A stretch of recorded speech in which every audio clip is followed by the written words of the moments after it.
guys! Good morning! Today is November 3, 2025.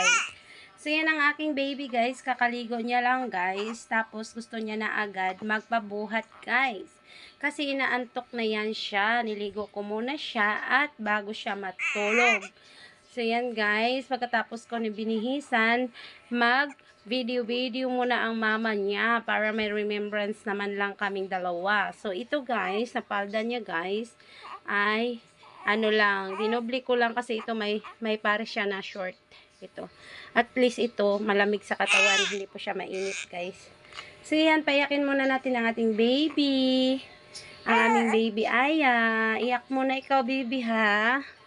Iyak muna siya, tapos mamaya matutulog na siya at sleep na siya at fresh na siya, hindi na siya naiinitan. Kasi ang init talaga ng panahon. Ange! Aya! Aya! Aya! Aya! Aya, mama! Ang ganda naman ng anak ko na yan. Talo pa ang mama.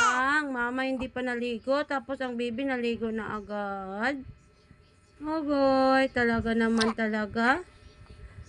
Ma, tawag mo mama para buhatin ka na. Mama. Sige na, bye-bye na everyone. Tingin ka dito, bebe. Bebe, kinakalmot niya yung sarili niya kaya nilagyan ko muna. 1 month old na pala si Aya, guys. At ang bilis lang ng araw. Malapit na naman siya mag 2 months.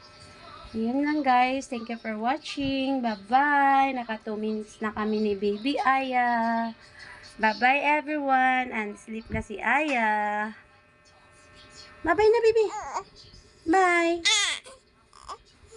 Bye. Bye, Nana. Yan lang guys.